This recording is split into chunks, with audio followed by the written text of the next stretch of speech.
मानसिक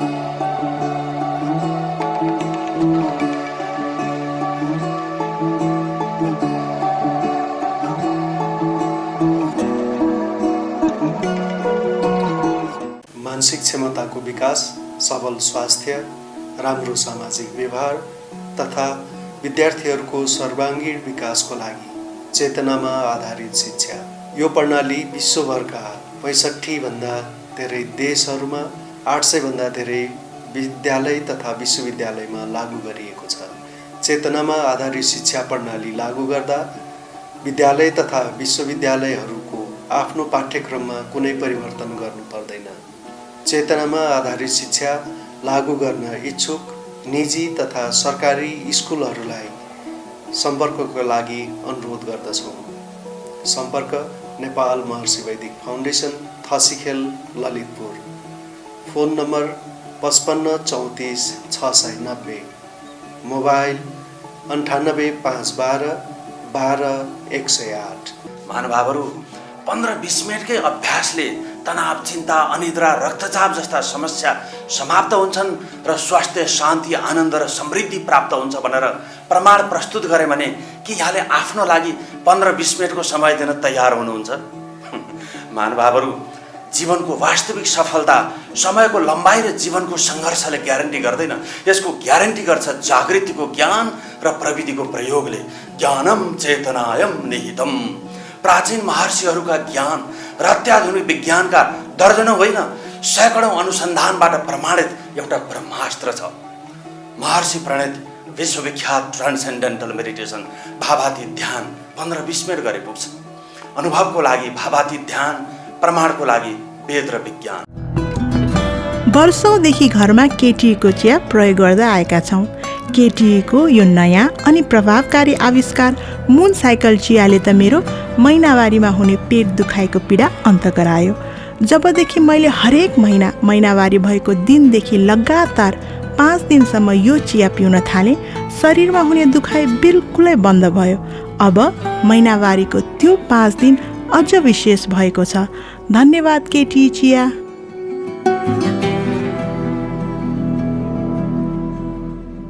महर्षि वैदिक ज्ञान विज्ञान कार्यक्रम अन्तर्गत आज हामी पुनः उपस्थित भएका छौँ र महर्षि महेश योगीले वैदिक स्वास्थ्य भनेर आयुर्वेद, प्राकृतिक उपचार र ट्रेडिसनल नलेज समेतलाई उपयोग गर्नुपर्छ भन्ने कन्सेप्टमा अमेरिका जस्तो ठाउँमा विश्वविद्यालयमा फ्याकल्टी खोलेर पढाइ सुरु गरिसक्नु भएको अवस्था छ।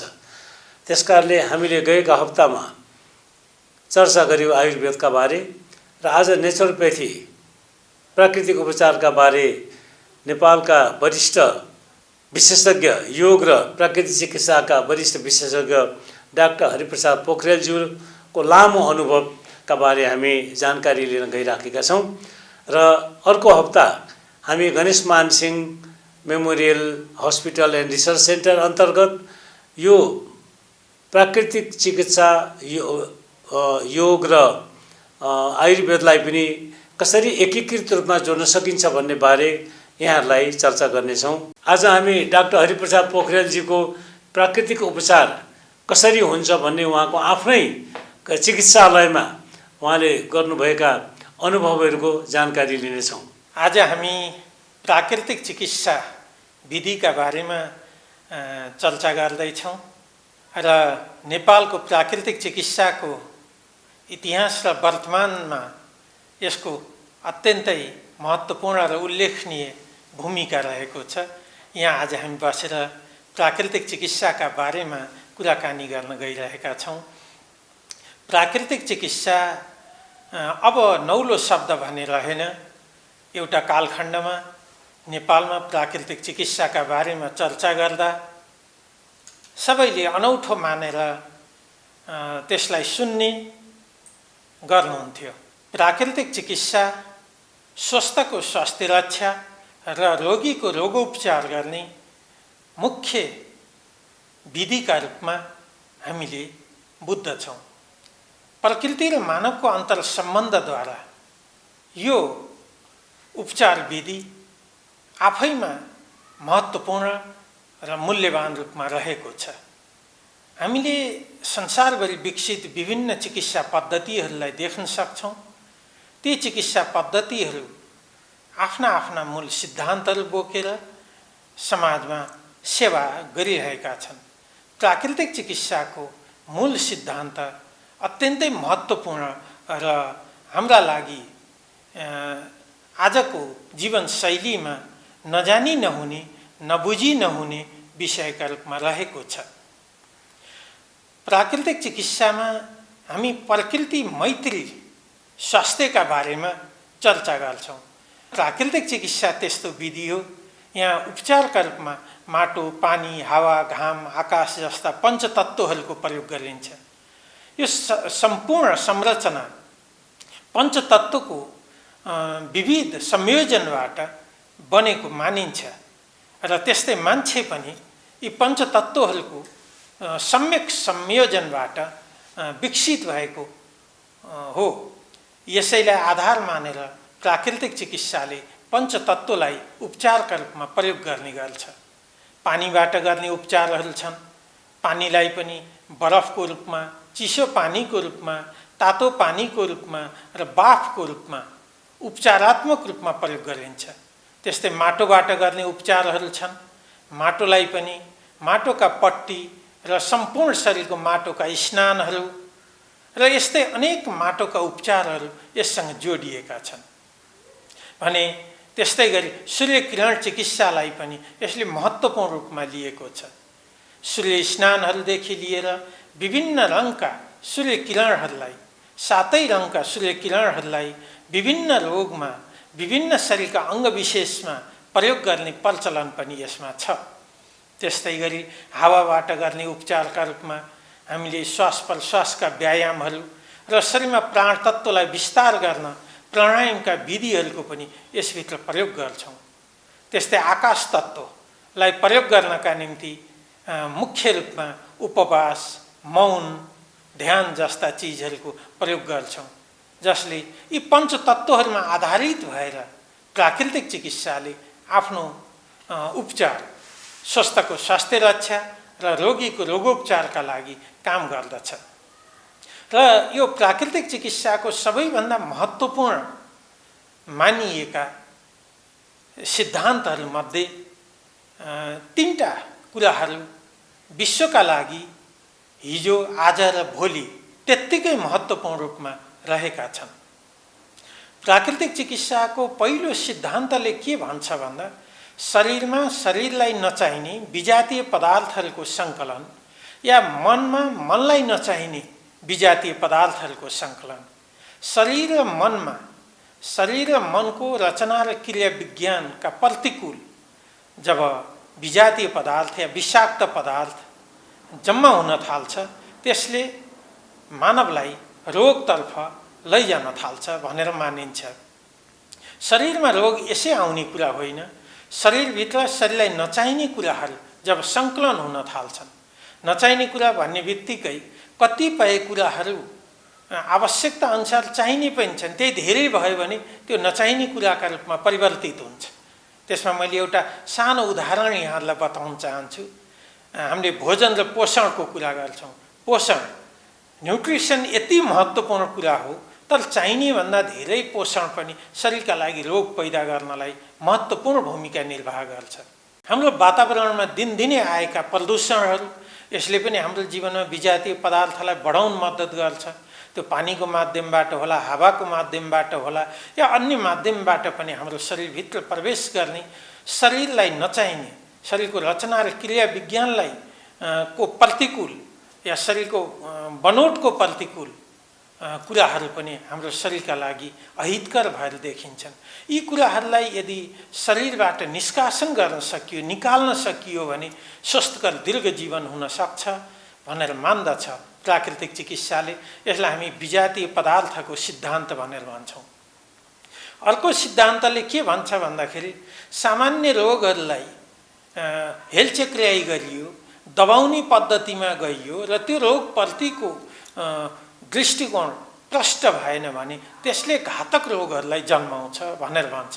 भन्नुको अर्थ अहिले सामान्य रुगा लागेको थियो, अब त्यति बेला हाम्रो रुगा भन्ने बित्तिकै हामी के बुझ्छौँ भन्दा नाकमा धुलो धुवाँ प्रवेश गर्यो होला या भाइरसहरू प्रवेश गर्यो होला या अन्य केही कुरा प्रवेश गर्यो जुन शरीरका लागि अहितकर थियो र त्यसका लागि जोगाउनका निम्ति शरीरले चालेको एउटा अभियान एउटा प्राकृतिक मल विसर्जनको डिटक्सिफिकेसनको पद्धतिका रूपमा हेर्छौँ हामी।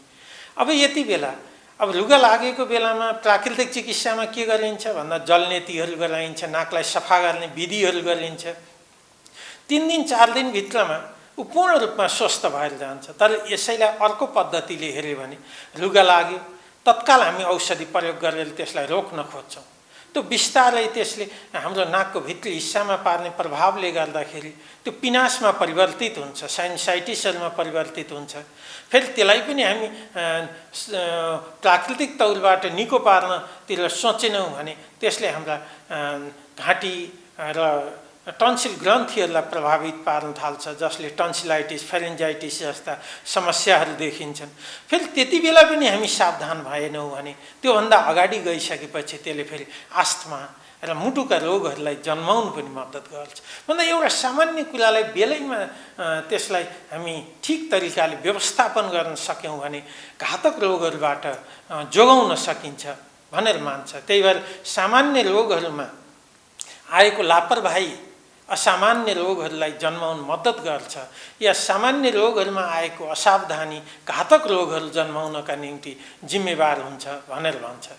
र तेस्रो कुरा प्राकृतिक चिकित्साले के भन्छ भन्दाखेरि शरीरमा त्यस्तो एउटा शक्ति छ जसलाई हामी जीवनी शक्ति या प्राण तत्त्व या इम्युनिटी या इम्युन सिस्टम विभिन्न शब्दहरूको प्रयोग गरेका छौँ।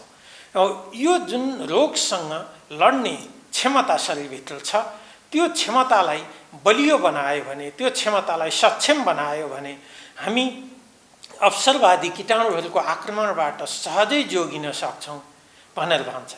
आज हामी यो वर्ष कोभिड-19 को विश्वव्यापी महामारीबाट विश्वभरिका मान्छेहरू ग्रस्त भएका छौँ।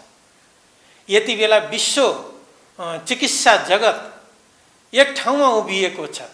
त्यो के भन्दा शरीरमा रोगसँग लड्ने प्रतिरक्षा प्रणाली जसको राम्रो छ, जसमा रोग प्रतिरोधक क्षमता राम्रो छ, उसको इम्युनिटी या एन्टिबडीहरू राम्रो छ, उनीहरूलाई कोभिड-19 ले बढी प्रभाव पारेको देखिएको छैन।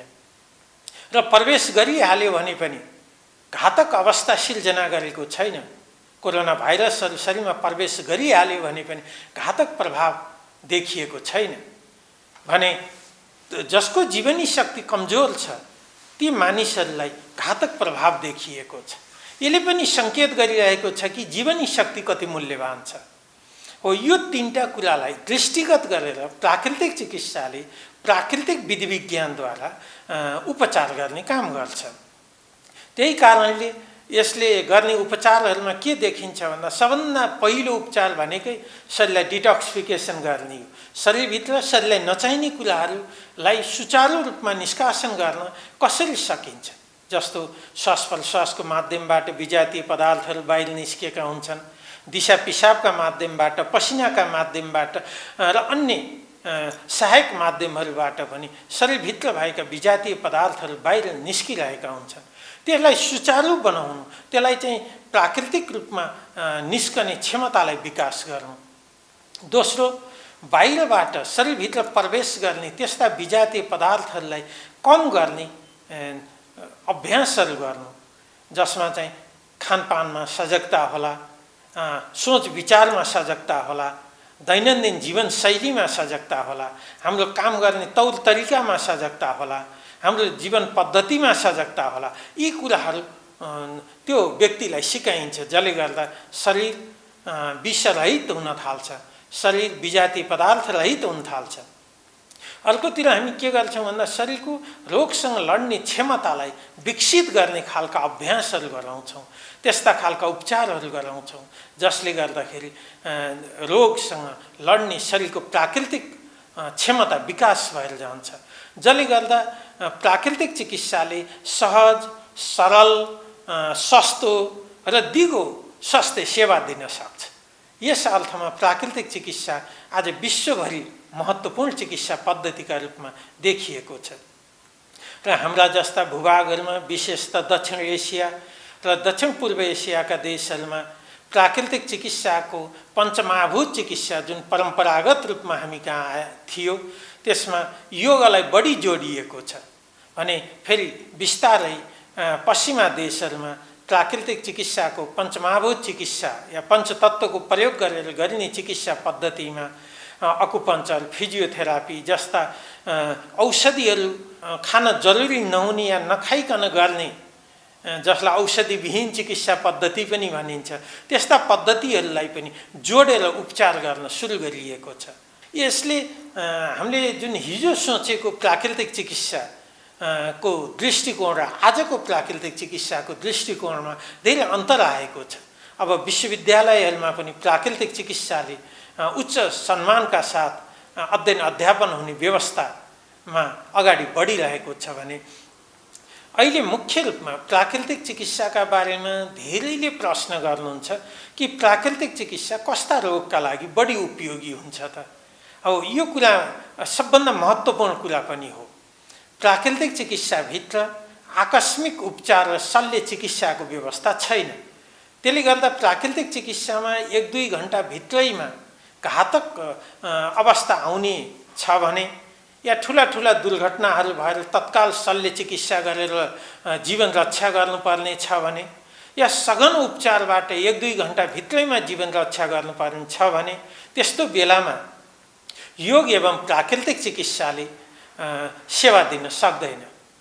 तर अहिले त्यो आकस्मिक उपचार बाहेक अहिले विश्वभरि सबैभन्दा ठुलो समस्याका रूपमा देखिएका र यो समस्या खाली शारीरिक र मानसिक रूपमा मात्रै होइन, आर्थिक, सामाजिक र राजनैतिक पनि, किन भन्दा यो राष्ट्रिय रूपमा देखिने समस्या भएको हुनाले नसर्ने रोगहरू सबैभन्दा ठुलो समस्याका रूपमा देखिएका छन्। अहिले हामीले कुरा गरिरहँदा अहिले कोभिड-19ले यति मान्छे प्रतिदिन जसले शरीर छोड्नु पर्यो या मृत्यु भयो भनेर भनिरहेका छौँ त्यो सङ्ख्या देख्दा भयावह लाग्छ हामीलाई। तर त्योभन्दा धेरै पर्दा पछाडि सूचना प्राप्त नभएर उच्च रक्तचापले मर्ने, हृदय रोगले मर्ने, मधुमेह अर्थात् डायबिटिजले मर्ने, मोटोपनले मर्ने रोगीहरूको, क्यान्सरले मर्ने जस्ता रोगीहरूको सङ्ख्या हेर्ने हो भने कोभिड-19 को सङ्ख्याभन्दा 100 गुणा बढी छ विश्वभरि अहिले। तर पनि हामीले त्यो बुझेका छैनौँ। कोभिड-19ले भन्दा बढी हृदय रोगले मान्छे मरेका छन् भन्दा यस्ता नसर्ने र दीर्घकालीन रूपमा प्रभाव पार्ने र शारीरिक, मानसिक, सामाजिक, आर्थिक सबै रूपले मानिसलाई घुँडा टेकाउन बाध्य बनाइरहेका यस्ता नसर्ने रोगमाथि प्राकृतिक चिकित्सा, योग जस्ता विधाहरूले चमत्कारिक रूपमा फाइदा पुर्याउँछन्। यो कुरा अहिले विश्वभरि बुझ्न थालिएको छ। त्यसमा पनि कोभिड-19ले हामीलाई एउटा कुरा सिकाएको छ। मानिसले के बुझ्यो यति बेला भन्दा जीवनी शक्ति या हाम्रो इम्युन सिस्टमलाई राम्रो बनाउनु पर्छ। दुईटा ठुला देशहरू जसमा दक्षिणमा खुला सिमाना भएको भारतमा कोभिड-19 का कारणले ठुलो समस्या पैदा गर्दा पनि नेपालमा त्यति ठुलो समस्या पैदा भएन। त्यसका पछि कहीँ न कहीँ नेपालमा अझै पनि प्राकृतिक जीवन पद्धति जोगिएको छ भन्ने कुराको सङ्केत पनि हो। यसरी हेर्दा प्राकृतिक चिकित्सा अब आउने युगका लागि सबैभन्दा महत्त्वपूर्ण चिकित्सा पद्धतिका रूपमा देखिएको छ। सर्ने रोगहरूभन्दा नसर्ने रोगहरू विश्वभरि भयावह रूपमा अगाडि बढिरहेका छन् र यो भयावह अवस्थाबाट मानव जातिलाई जोगाउन प्राकृतिक जीवन शैली सिकाउन जरुरी छ र हरेक मानिसलाई यो सिकाउन जरुरी छ कि स्वस्थकर दीर्घ जीवन हरेक व्यक्तिले आफ्नो चाहना, आफ्नो मेहनत र आफ्नो स्वाभाविक जीवनशैली, प्राकृतिक जीवनशैलीबाट प्राप्त गर्न सक्छ र स्वास्थ्य र स्वस्थकर दीर्घ जीवन भनेको चिकित्सक, औषधि र अस्पतालको जिम्मेवारीमा छोड्ने हाम्रो लापरवाही जीवन पद्धतिबाट अब फेरि सजग हुन जरुरी छ, जाग्न जरुरी छ भन्ने कुरा सिकाउँछ। यो कुरा प्राकृतिक चिकित्साको विश्व जगतका लागि सबैभन्दा ठुलो देन हो। आकस्मिक उपचार र शल्य चिकित्साको क्षेत्रमा आधुनिक चिकित्सा एलोपेथीले जति प्रगति गर्यो यो संसारमा अरू कुनै चिकित्सा पद्धतिले गर्न सकेनन् भने नसार्ने र दीर्घकालीन रोगहरूमा आधुनिक चिकित्सा पनि असक्षम देखिएको छ। यो बेलामा योग, प्राकृतिक चिकित्सा, आयुर्वेद जस्ता हाम्रा वैदिक वाङ्मयबाट विकसित हुँदै आएका, वैदिक कालबाट विकसित हुँदै आएका, अझ भन्दा पूर्ववैदिक कालदेखि नै योगको कुरा गर्ने हो भनेदेखि त पूर्ववैदिक कालदेखि योग पूर्ण रूपमा विकसित भएको थियो र योगको विकासलाई हेर्ने हो भने वर्तमान नेपाल जुन योगको उद्गम र विकास भूमि हो, यहीँबाट योग उत्तरमा चीन र दक्षिणमा भारत हुँदै आज विश्वका 200 भन्दा बढी देशमा पुगेको छ। यसरी हेर्दा पूर्ववैदिक कालदेखि विकसित भएको योग र प्राकृतिक जीवन पद्धति र वैदिक कालमा विकसित भएको आयुर्वेद यी एउटा वैदिक वाङ्मयका रूपमा, वैदिक ज्ञान विज्ञानका रूपमा अत्यन्त महत्त्वपूर्ण स्वास्थ्य विज्ञानहरू हुन् र ती स्वास्थ्य विज्ञानहरूले योग, प्राकृतिक चिकित्सा, आयुर्वेद जस्ता स्वास्थ्य विज्ञानहरूले सोचेको स्वास्थ्यको अत्यन्त बृहत र विराट स्वरूप भनेको त्यसको शब्दले नै निर्धारित गर्छ।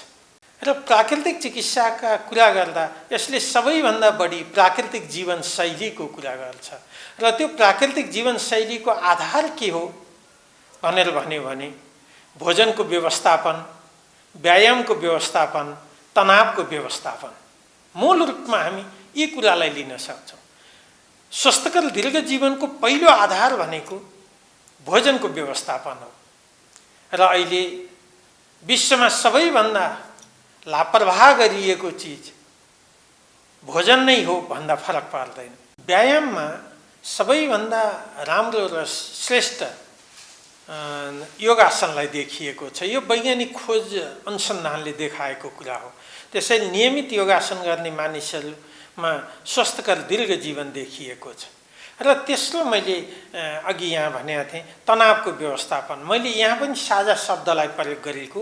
तनाव भन्ने शब्दले सम्पूर्ण मानसिक असन्तुलनताहरू बीचको सन्तुलनताको खोजीलाई प्रतिनिधित्व गर्छ र अहिले विश्वभरि गरिएका अध्ययन अनुसन्धान र विश्व स्वास्थ्य सङ्गठनको दृष्टिमा भन्ने हो भने 1 वर्ष अगाडिसम्म सन् 2030 विश्वको सबैभन्दा ठुलो समस्या तनाव हुनेछ, स्ट्रेस हुनेछ भनेर भनिएको थियो भने कोभिड-19 का कारणले त्यो सन् 2030 आउने भनिएको तनाव या स्ट्रेसको समस्या अब यही आउने वर्षमै देखिनेछ भन्ने कुरा देखिएको छ।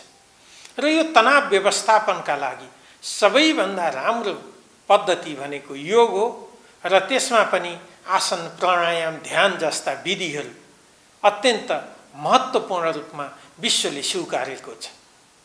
यसरी यी विविध कुराहरूबाट प्राकृतिक जीवन पद्धतितिर मानिसलाई डोर्याउने प्रकृति मैत्री चिकित्सा पद्धति, प्रकृति मैत्री ज्ञान विज्ञान, प्रकृति मैत्री जीवन पद्धतिको नाम प्राकृतिक चिकित्सा हो। अब प्रश्न उठ्छ, त्यसो भए मानिसहरूले आज वर्तमान समयमा हामी नेपालीहरूले यसलाई कति बुझेका छौँ त या कति यसमा आएका छौँ र त्यसबाट कस्तो नतिजा प्राप्त भएको छ भन्ने प्रश्न उठ्नु पनि स्वाभाविक हो। र नेपालभर प्रशस्त प्राकृतिक चिकित्साका अस्पतालहरूका निर्माण भएका छन्। 10 बेडका आवासीय अस्पतालदेखि लिएर 200-300 बेडका आवासीय अस्पतालहरू तयार भइसकेका छन् र यहाँ हजार बिरामीहरूले सेवा लिनुभएको छ। हो, प्राकृतिक चिकित्सामा समय अलिकति बढी लाग्छ, दिनदिनै प्राकृतिक चिकित्सालयमा आउनुपर्छ। त्यो हुँदाहुँदै पनि यो सरल, सस्तो र दिगो उपचार भएका हुनाले बिरामीमा अत्यन्त बढी आकर्षण पैदा भएको छ र त्यसमा पनि विशेष गरेर बाथ, दम, मधुमेह, उच्च रक्तचाप, हृदय रोग, क्यान्सर जस्ता रोगहरूमा, विशेष त क्यान्सरमा किमो रेडियोथेरापी गरिसकेपछि पनि दोहोरिरहने समस्याबाट जोगिनका निम्ति या पहिलो या दोस्रो स्टेजको क्यान्सरहरूमा अत्यन्त राम्रो नतिजा देखिएको छ। अब हामी जीवन मैत्री, प्रकृति मैत्री र यो विश्व ब्रह्माण्ड मैत्री विज्ञानलाई विकास गरौँ। हिजोको ज्ञान, आजको विज्ञान र भोलिको भविष्यलाई एक ठाउँमा ल्याएर हामीले आउने संसारलाई, आउने जीवन पद्धतिलाई उत्सवमय बनाऊँ। यही हार्दिक अनुरोधका साथ आजलाई बिदा लिन्छु। धन्यवाद। आजको हाम्रो कार्यक्रमको अन्त्यतिर आइसकेका छौँ।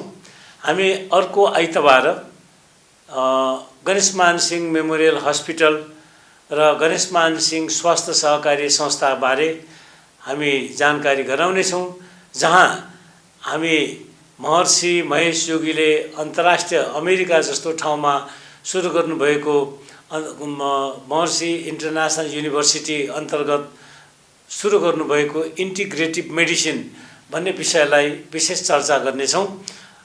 यति भनेर म यहाँहरूसँग बिदा हुन चाहन्छु। नमस्कार, जय गुरुदेव।